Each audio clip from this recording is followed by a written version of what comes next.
aba bene Zebedayo nabo Yesu yarabahamagara ababwira ngo muze, barimo bapfundikanya, bari muri karande zabo, hari ibintu abantu babamo bapfundikanya bidafite umumaro, bapfundikanya bagira ngo bareme ubuzima, bagira ngo biremere imibereho, bagira ngo bishakire ukundi kuntu babaho, bagira ngo bapfundikanya gukizwa, bapfundikanya agakiza, bapfundikanya bashakisha imirimo yatuma bemerwa n'Imana, ariko kubera ko batakiriye Kristo muri bo bikanga. Biragusaba ngo wakire Kristo, utunge Kristo muri wowe. Kandi uwo mvuga wakira Kristo ntabwo mvuga wa wundi utaramwumva. Hari igihe wumva umuntu ukamumenya, ariko kubera kumumenya ukamumenyera ntumutunge. Ushobora gutunga Kristo ari iruhande rwawe ukajya umuvuga, ariko kuko wamumenyere ntajye muri wowe. Ariko birasaba ngo uhore uca bugufi buri munsi. Uyu munsi rero, uyu munsi ku itariki 25 twiziza kuvuka kwa Yesu, yaraje ahamagara n'abapfundikanya inshuti, ahamagara n'abantu badakundwa n'abantu. Njyambwira abantu ngo Kristo aza kwisi ntago yaje ari bogari nkuko abantu bajya bamushushanya ku bintuze ku bishushanyo.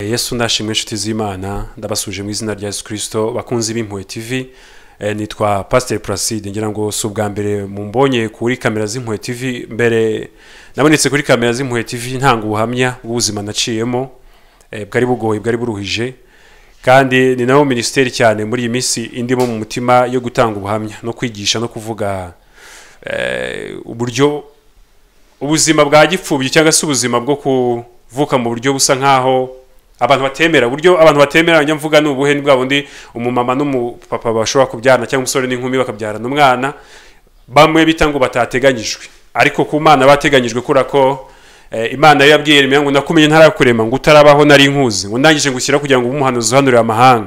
Urumva rero abo abantu bita ko batateganyijwe ku Mana bateganyijwe ko Imana ibibazi, kandi cyane cyane ko mene babo bana yo bavutse baba b'Imana, baba umwana w'Imana ku giti cye. Urumva abantu bose n'ab'Imana, n'abana n'ab'Imana, n'abafite abapapa wabo n'abamama wabo n'ab'Imana, ariko mwene uwo mwana uvutse mu ubwo buryo Imana iramwiyegereza kuko yabuze undi muntu umwiyegereza, kuko yabuze umuntu umuha iyo affection cyangwa se urwo rukundo rwo mu mutima rw'imbere. Imana iguha rwa rukundo umwana w'umuntu yakaguhaye, ikaguha n'urw'Imana nyine Imana itanga. Reka rero mbere yuko tugira byinshi tuganira, tubanze dusenge twiragiza Imana, tuze kuganira ijambo ry'Imana. Turi ku munsi twizihizaho Noheli, ivuka rya Yesu. Turi ku munsi tuvuga imirimo n'ibitangaza. N'umunsi tu celebratinga igihe Yesu yageraga ku isi agiye gutangira umurimo wo kuducungura. N'umunsi mwiza rero, n'umunsi wo munezero, n'umunsi tunezererwaho twibuka imirimo n'ibitangaza Kristo yadukoreye. Imana ikomeze ibaho umugisha kandi Imana ibishimire. Reka dusenge. Mana turagushimiye, turaguhimbaje muri aya masaha nkanga. Turagushimiye Data mwiza n'ukuri ko wabanye natwe. Tugeze ku itariki 25 z'ukwa 12. Mana waraturinze indi minsi yose yatambutse, twagiye duhura n'ibigoye, twagiye duhura n'ibiruhije, ariko uyu munsi turimo turanezezwa nuko Kristo umwana wawe yaje ku isi agatanga ubugingo, agatanga ubuzima bwe, agatanga ubuzima bwe kugira ngo agatanga ubuzima bwe kugira ngo ubwacu bucungurwe, akemera kuba icyaha mu mwanya wacu. Turagushimira Imana ko wabanye natwe, ukaba waraturinze, ukabyesheje amasaha, icyo nishimwe n'ibi byawe. Kandi Data mwiza n'ukuri, reka muri aka kanya turi hano ku Mpuhwe TV, Imana ndasenze kugira ngo naho uhahundagaza imbaraga n'umugisha, ukomeze kubagura ku bundi buryo burenze ubwo wabaguyeho, icyo gikomeze kuba icyawe. Byose mbisabye Imana mu izina ry'Umwami wacu Yesu Kristo, amen. Rero inshuti z'Imana ndabasuhuje. Rero ni Pastor Placide, nkuko nabivuze, ndi umupasiteri muri House of Healing. Ndashimira Imana ko yampamagaye ikamamagara umurimo w'ubushumba, nubwo nabanje guca mu bikomeye. Nkunda kubanza gutanga ubuhamya cyane, kuvuga ku buhamya, kuko iyo utamenye yava ntamenya niyajya. Iyo umuntu yibuka aho yavuye nahajya arahitondera. Iyo uzi neza ko wavuye ahantu hagoye, naho ujye umenya neza ko ushobora guhura n'ibigoye, ukitegura ugasenga cyane. Imana rero ni nziza ko yaduhamagariye uyu murimo wayo, yantoranyije nanjye ingira wo kwiyegerezwa, inyegereza ahera hayo. Umurimbyi yavuze ngo ninjiye ahera cyane Yesu yaneguriye, moranywa amazi meza y'isoko idakama. Umva, kwinjira ahera ni umugisha. Kwinjira ahera h'Imana ukaba mu muhamagaro, ukaba Imana ikemera kukwiyegereza, ikakugira umwana wawe nkuko nabivuze. yaratwiyegereje igihe ababyeyi bavugaga ngo wowe ntabwo ukenewe, ntabwo wavukiye mu gihe twateganyije, ntabwo twari twateganyije ko ugomba kuvuka, ariko Imana iravuga ngo ngiye nateganyije ko ugomba kuvuka. Ibyo abantu badashaka nibyo ngiye nshaka. Ibyo abantu hari umunsi umwe Yesu yigeze kwinjira kwa Yayiro. Turimo turavuga kuri Noheli, niyo mpamvu turi buvuge Yesu Noheli nta tandukaniro. Yinjiye kwa Yayiro ngo asanga umwana wabo asinziriye, ngo ariko Yayiro n'umugore n'abandi bantu bari kurira, ngo arababwira ngo mwirira kuko umwana, ngo umukobwa arasinziriye. Ngo aravuga ati ariko uyu mugabo n'umushinyaguzi koko, umuntu yapfuye twe turabizi, yanakonje turabizi, twamukoza yarakonje, yatangiye no kugagara, ariko uravuga ngo arasinziriye. Ngo ariko Yesu we yabonaga asinziriye. Hari igihe abantu bajya babona wowe wapfuye ariko kuri Kristo usinziriye. Haleluya, vuga ngo amena. Niba usinziriye ntabwo bigoye kubyuka. Hanyuma ngo Yesu avuga ngo umukobwa byuka. Ntabwo yigeze avuga ngo umukobwa zuka, yaravuze ngo umukobwa byuka. Ngo arabyuka, ngo amushyira ababyeyi biwe, aravuga ngo ni mu mugaburire. Haleluya. Baramugaburira umwana bisanzwe, ntago ari ibintu rero tubona twebwe abantu bajya babona mu maso yabo bisa n'ibyapfuye, ariko mu maso ya Yesu bisa n'ibisinziriye. Yesu akakubona nk'umuntu ukomeye, abandi bakakubona nk'umuntu woroheje, biterwa n'uko abantu bashaka kureba, ariko uko Imana ikureba nibwo bukenewe cyane. Haleluya. Yandi muvuga ku buhamya bw'ibintu umuntu aba yaraciyemo. Uyu munsi rero tugiye kuvuga, tuganire uburyo Yesu yagiye adusanga. Yesu yagusanze he? Yasanze umeze ute? Yasanze uri gukora iki kuri Noheli? Yaravutse amara imyaka 30. Imyaka 30 imaze kuzura, ajya gutangira umurimo wiwe. Agira abantu agenda hamagara, agenda abwira abantu, agenda asanga abantu mu nce zitandukanye, arabahamagara, arabiyegereza. Wowe Kristo yagusanze umeze ute? Yasanze uri he? Ese yasanze ukomeye cyangwa yasanze woroheje? Ngiye Kristo ajya kumamagara yasanze ndi ahantu habi cyane, nta n'umuntu n'umwe washoga kundeba ngo anyishime. Ntabwo narishimishije rwose, nari mbabaje ko nari umunyamibabaro, nta n'igikundiro nari mfite, nta n'umuntu wagombaga kwishimira kundeba usibye Kristo wenyine wagombaga kuntoranya, kuko nasaga nabi kandi natekerezaga nabi. Umutima wanjye wari ufite imibabaro kubera ibintu nabonye, kubera ibintu nagenderesha amaso. Nari nuzuye umubabaro mu mutima wanjye, hari huzuyemo agahinda. Nari Yabesi nk'abandi bose. Uribuka Yabesi yaravutse bamwita Yabesi kuko ngo byasobanuraga agahinda. Ngari karasenga Imana avuga ngo Uwiteka umpindurira izina. Uwiteka arangije amuhindurira iki? Izina. Reka tuganire ku magambo turi buze gusanga muri Matayo ibice ni 4, n'umurongo wa 21 niwo turi buze gusoma wonyine. Ngo yicumye imbere abona abavandimwe babiri, umwe ni Yakobo mwene Zebedayo na Yohana mwene se, mu bwato hamwe na se Zebedayo bapfundikanya inshundura zabo. Arabahamagara, uwo mwanya basiga ubwato na se baramukurikira. Ngo yicumye ageze imbere, ngo ahura na Yakobo mwene Zebedayo na se Zebedayo, ngo arabahamagara ngo nibamukurikire. Ngo asanga bari mu bwato bapfundikanya inshundura. Hari ijambo tujya twita gupfundikanya, ngo uriya muntu afite ubuzima bwo gupfundikanya. Ahangaha sinzi niba babyumvishe neza, ngo yicumye imbere asanga abavandimwe babiri, umwe ni Yakobo mwene Zebedayo na Yohana mwene se, mu bwato hamwe na se Zebedayo. Urumva ko mu muryango wabo barapfundikanyaga hamwe na se Zebedayo. Asanga ari kumwe na se Zebedayo bapfundikanya inshundura zabo. Arabahamagara, uwo mwanya basiga se baramukurikira. Basize ubwato basiga na se bakurikira Yesu. Yasanze bapfundikanya inshundura. Aba bantu uko bigaragara bari abakene. Icya kabiri bari mu buzima bubi. Icya gatatu nta n'icyizere cy'ubuzima bw'ejo hazaza ari bafite.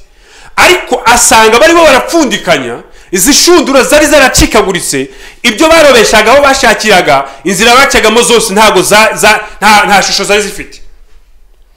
Yarazanye umurimo muzima. Hejuru yaho yaramaze guhamagara Simoni Petero, nawe aramutwara, ngaranjemo ngo wende umuvandimwe ngo nimuze kuko nzabahindura abarobyi b'abantu. Muve ku mafi, muze mbereke amafi y'ukuri, muze mbereke aho icyo kuroba kizima kiri. Ibi ni byo kurya bishira, ariko muze mbereke icyo bita umurimo wariwo. hanyuma ngo yigiye imbere noneho asanga abandi noneho bakubiswe. Haleluya. Babandi noneho ubuzima bwabo bwanze ngo bapfundikanye inshunduro, ngo n'abarabahamagara. Iyi Mana, uyu Kristo waje wavutse uyu munsi kuri Noheli, yavutse ahamagara abafite ubuzima buraho busanzwe, ahamagara afite ubuzima bwiza, arangije ahamagara n'abandi bantu nkanjye nakubwiye babagaho bapfundikanya. Ngeweho nta n'ibyo gupfundikanya n'ifite. Burya habaho, nkunda kubwira abantu nkavuga ngo habaho umuntu ugira ikintu akaba ari nta kintu, hakaba n'abantu bagira amaburaburizo. Nge nta maburaburizo nari mfite. Hari umuntu uvuga ngo nigeze kumva agakuru k'umwana ngo abana bagiye ku ishuri, ngo noneho bari kugenda mu nzira, ngo umwe ngabwira undi ngo sha, ngo uziko ngo ngiye ngo naburaye, undi ngo ye, ngo uziko ngo kugira ngo ngiye mburare ngo narya umuceri n'ibishyimbo. Can you imagine? Abo bose ni abana babiri, bose bariga, ariko umwe yaburaye kuko yabuze ibyo kurya, undi aravuga yuko kugira ngo aburare bivuga yuko ibishyimbo n'umuceri ni nko kuburara kuri we, aho kugira ngo aburare yemerera ari usa yarya ibishyimbo n'umuceri. Urumva umuntu yari urumva uwo mwana wundi we ntabwo yari yorohe, wa wundi ndavuga wa wundi utari ufite n'ibyo bishyimbo n'umuceri. Nanjye rero niko nari, nta maburaburizo nari mfite.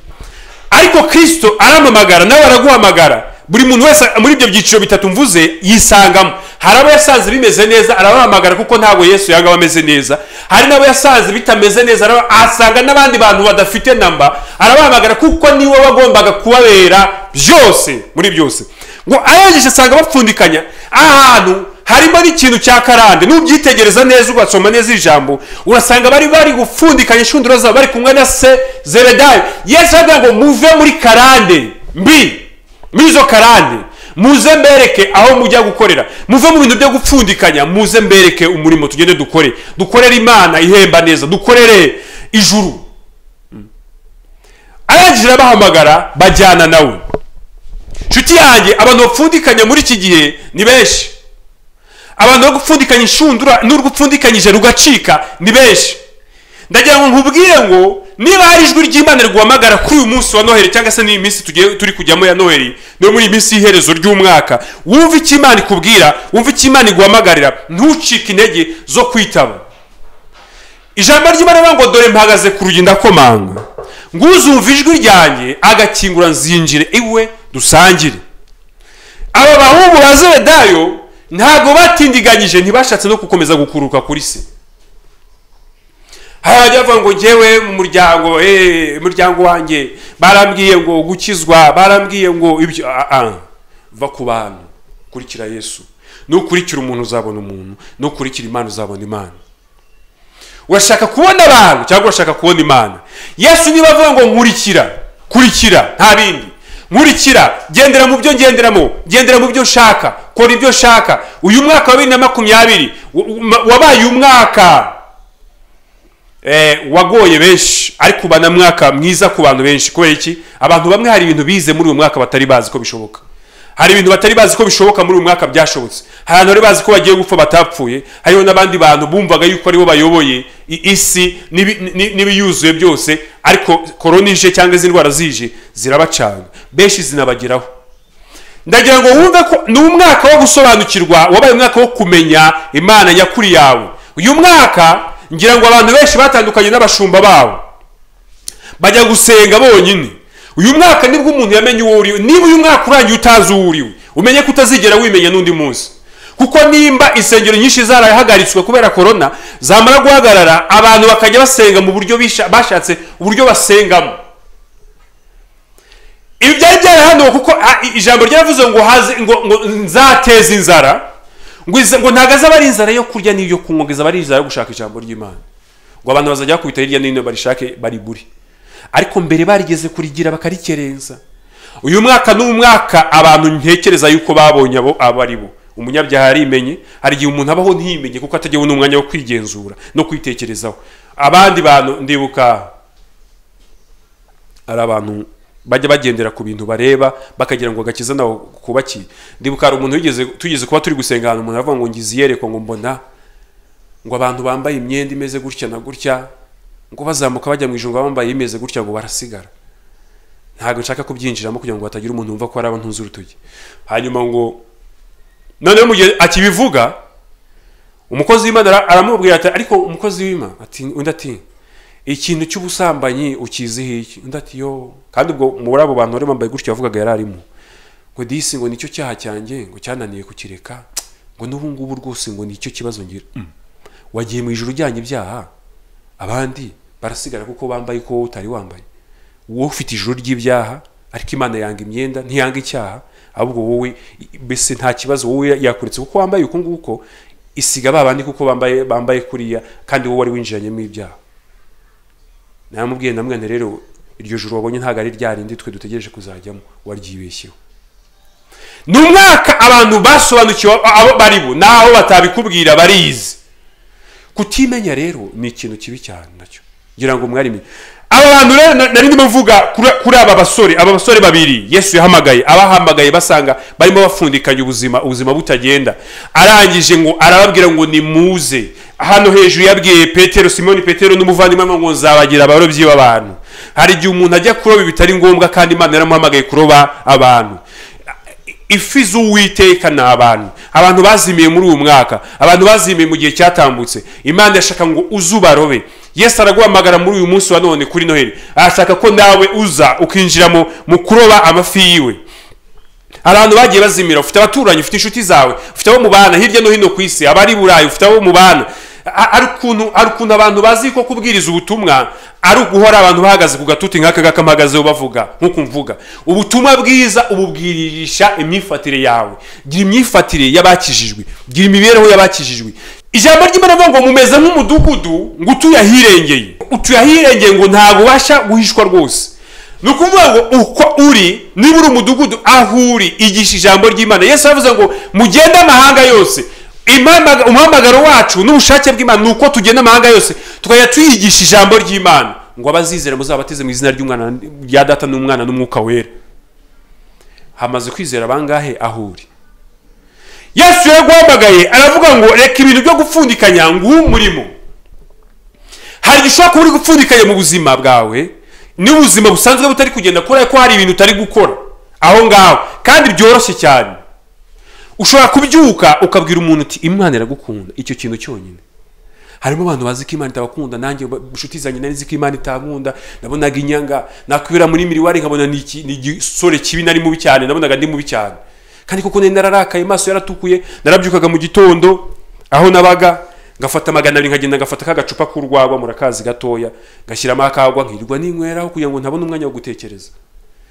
Urumva nari nzi ko Imana inyitayeho se.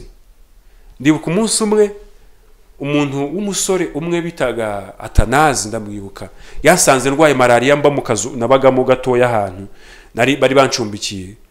Hari n'umukozi wajyaga afata ibishishwa by'inyanya, yamaze guhata inyanya yagize akamena ku buriri nararagaho, asanga ndyamye arambira ngo Yesu aragukunda. Okay, naravutse muri famille ya Gikristo, nari umukatolike. Urumva nari nzi Kristo ntago yari mushya mu matwi yanjye, ariko ntago nari nzi ibyo byerekeranye no gukundwa nawe n'ibiki byose. Arangije arabimbwira, aransengera, nyuma za kuzabona nyuma narakijijwe kuko yaje akamubwira ngo Yesu arankunda. Nshuti yanjye gukorera Imana ntago ari guhagarara ku gatuti gutya. Aba bene Zebedayo nabo Yesu yarabahamagara ababwira ngo muze, barimo bapfundikanya, bari muri karande zabo. Hari ibintu abantu babamo bapfundikanya bidafite umumaro, bapfundikanya bagira ngo bareme ubuzima, bagira ngo biremere imibereho, bagira ngo bishakire ukundi kuntu babaho, bagira ngo bapfundikanya gukizwa, bapfundikanya agakiza, bapfundikanya bashakisha imirimo yatuma bemerwa n'Imana, ariko kora ko batakiriye Kristo muri bo bikanga. Biragusaba ngo wakire Kristo, utunge Kristo muri wowe. Kandi wumvuga wakira Kristo ntago mvuga wa wundi utaramwumva. Hari igihe wumva umuntu ukamumenya, ariko kora kumumenya ukamumenyera ntumutunge. Ushobora gutunga Kristo ari iruhande rwawe ukajya umuvuga, ariko kuko wamumenyere ntajye muri wowe. Ariko birasaba ngo uhore uca bugufi buri munsi. Uyu munsi ku itariki 25 twiziza kuvuka kwa Yesu. Yaraje ahamagara n'abapfundikanya nshuti, ahamagara n'abantu badakundwa n'abantu. Njyambwira abantu ngo Kristo aza kwisi ntago yaje ari bogari nkuko abantu bajya bamushushanya ku bintuze ku bishushanyo. Ibyo mubimenye. Ntago yari ari wa wundi mwe mumwitirira. Cyabona agafresheri bagakubise gutya bagakubisa ubwanwa buconze neza. Umwanya wo guconga ubwanwa ntawe yari afite. Yakuze Yosefu yarapfuye, abana arera bene nyina, akura abana na nyina w'umupfakazi yirirwa baza. Yari afite umwanya wo kujya gukubita ubwanwa kuri yanjye mbona mu bishushanyo. Yesaya yabura muhando yaravuga ngo yari ameze nk'umunyamibabaro ngo udafite igikundiro. Aza guhamagara, ahamagara n'abanyamibabaro n'abanezerewe bashyiramo. Utumva neza Kristo, ntakagira umuntu ukubwira ngo Kristo ngo ni uwacu, ngo twebwe tumize gutya. Yesu ni uwa buri muntu wese. Hari igihe abantu bareba abandi bakavuga ngo nutambura ntabwo uzabonye Yesu. Shaka Yesu, we gushaka umuntu. Nushaka umuntu asubira inyuma. Nk'ubu ngubu abantu bashatse abapasiteri, abantu bashatse ba bishop na apostles, insengero zigafunga, wenda ugasanga apostle muri iyi minsi afite umuntu uza kumutwara muri benzi amujyana iwe mu rugo cyangwa se ikibuga budafite n'igare. Wabigenje ute? Ko ariko bimeze. Hari igihe haza umuntu rwose agaparika imodoka hano akavuga ati apostle rwose ndagushaka mu rugo uyu munsi uze ukubita abazimu. We nta n'igare nta n'iki. Ubwo se abaye yaragiye gukubita abazimu mu bafite benzi, wabora bigenje ute? Umunsi umwe nari ndimo nigishayo kuri chain imwe, nigisha ijambo rivuga ngo mwirukane Satani azabunga mwegera Imana izabegera. Mbwira abantu ngo nuhamagara umuntu ngo musenge, ujye ubwira umuntu ngo ngwino dusengane, ntukabwira umuntu ngo ngwino usengere. Umukozi w'Imana umwe arambwira ngo ayo nama va muhira sha, ngo nama va muhira ngo kuko ntari kubwira abantu ngo baze babasengere. Ni byiza umuntu agomba kugusengera kuko ashobora kuba akurusha imbaraga mu gusenga no kuba Imana yaramuhamagariye. Umuhamagaro wo gusenga ni indwara zigakira. Ariko se namara kugenda bizagenda bite? Nafase bizagenda bite? Nagaciyemo nagira ngo nkubwire. Araza hamagara ba bandi badafite shinge na rugero, araza arababambirwa bapfira. Uyu Yesu yaje nawe asa nkaho adafite shinge na rugero. Ndaguha urugero. Yesu bamujyana ku munsi wa munani, bamujyana gukebwa, umugabo bitaga Simiyoni yanuriye Mariya, aramubwira ngo reka nkubwire Mariya we, haleluya, uyu mwana ubyaye avutse kugira ngo bamwe mu Bisiraheli bagwe abandi babyuke, ngo narangiza abe ikimenyetso kigirwa impaka ngo kugira ngo ibitekerezwa mu mitima y'abantu bijya habona. Bari bazi yuko azavuka ari umuntu ukaze cyane. Ahangana arakanda narenzeho, mwavugaga ko Yesu ngo ari bogari, abandi bati yasa neza, ariko nako Yesaya avuga yuko yari umunyamibabaro utananejeje. Ahamagara abanyamibabaro n'abanezerewe. Nshuti yanjye, nuwumva ijwi rya Kristo kuri uyu munsi turimo twizihiza, ntabwo ari uwo munsi yavutseho mu by'ukuri, ni umunsi twizihiza ivuka ryiwe.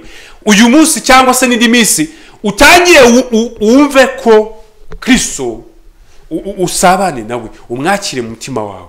Ntabwo ari uwa runaka, ntabwo ari uwa runaka, ntabwo ari uwambaye costume, ntabwo ari uwambaye ishati, ntabwo ari uwambaye n'uwambaye agapira. Egera Kristo. N'uwambaye deshire wegere Kristo, aragukeneye, ni nawe ashaka. Yaravuze ngo ntabwo naziye babandi biyita ko hari igihe ijambo ryawe ngo nuwibwira ko ahagaze yirinda atagwa. Hari igihe ushobora kubyibwira atari ko biri. Ubundi ijambo wibwira ko, ntabwo wibwira ibyo uwibwira ko ibyo uzi ububizi, burya ntabwo ari byo wibwira, aba ari ukuri kuri wowe. Ko abibwira ko bahagaze, arabibwira ko bahagaze ariko mu by'ukuri badahagaze, bahagaze ku isura n'amazina abantu bari babaziho kera. Reka njye nkubwire inshuti yanyu, mu gihe umuntu akorera Imana ahangayitse ameze nabi, cyagiye ubona ibintu byose wagira ngo Imana ntiri kumwe nawe, nicyo gihe biri kumwe nawe. Abantu rero batangira kuvuga ngo haleluya, uriya mukozi w'Imana ngasigaye yarabyibushye, ngo ameze neza, ngo Imana yaramwemeye. Hari igihe ishobora kuba yaramwemeye kera, ubu ngubu atemewe. Cyagiye umubona kutamwemera ariko yamwemeraga.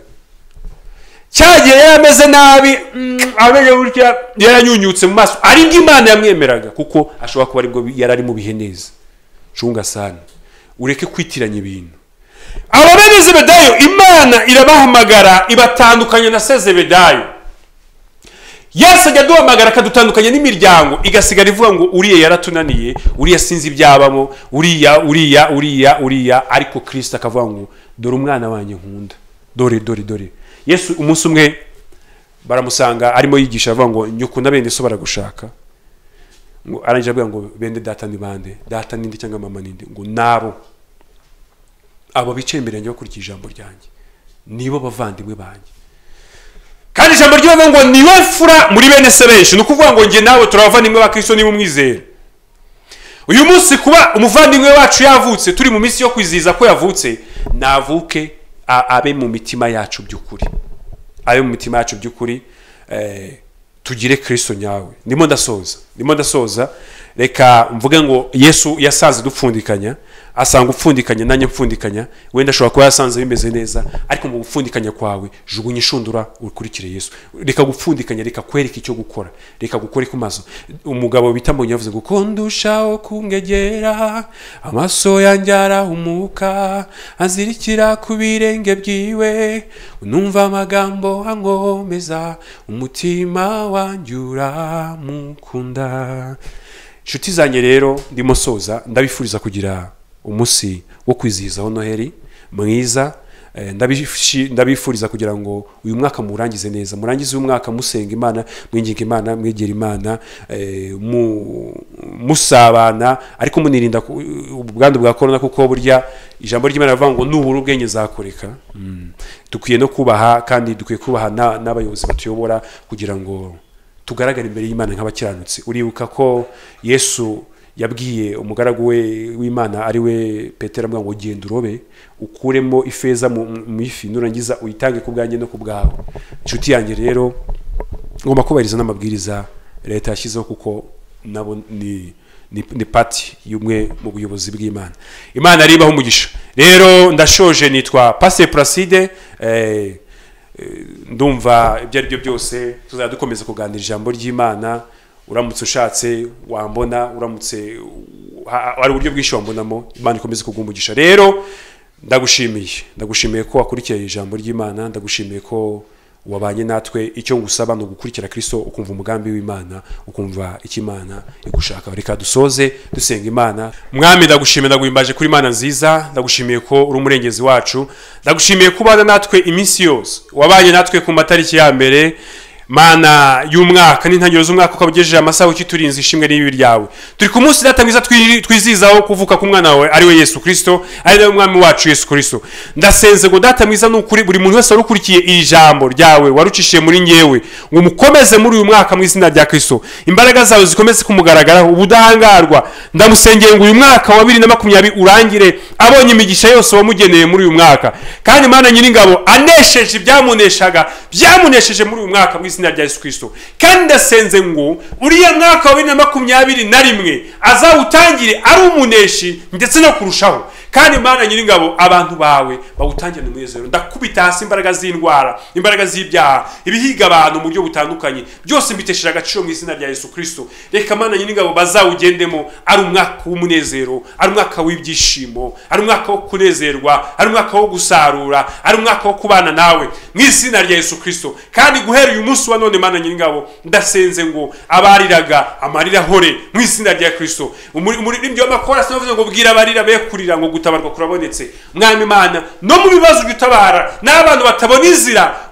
uca inzira. Umuririmbyi ni wavuze Mbonyi avuga ngo ngibyo ukora Yesu ngewe birantangaza, unyereka mu gikuta umbwira ngo hari inzira. Mwami natagaragara inzira ujye uwaca inzira, reka uwacire inzira. Hari abababaye, hari abarwaye, hari abananiwe, hari abacitse intege, hari abantu imitima bitanezerewe, ariko uyinezeze mu izina rya Yesu Kristo. Rero muri aka kanya Mana Nyiringabo ndasengera Impuhwe TV yanyakiriye, ubaho umugisha mu izina rya Yesu Kristo. Ubuyobozi bwabo abayikoreramo bose, ndetse data mwiza n'ukuri uyagure ku yindi dimension yindi mu izina rya Kristo. Kandi ubwiza bwawe bugiye bukomeza gukayangana kuri bo, amavuta yawe ajye akomeza kugaragara kuri bo, kuko bakora umurimo mwiza. Imbaraga zawe zikomeze kuba muri twebwe twese. Kandi data mwiza n'ukuri ikiruta ibindi data mwiza n'ukuri, ubwo uzahamagara bera twese tuzumve ijwi ryawe, tuzagusanganire aho uzaba uhagaze ku bicu. Icyo gikomeze kuba cyawe, tugwaye cyubahiro ushyirwe hejuru, kuko uri Imana, kuko uri umwami wacu.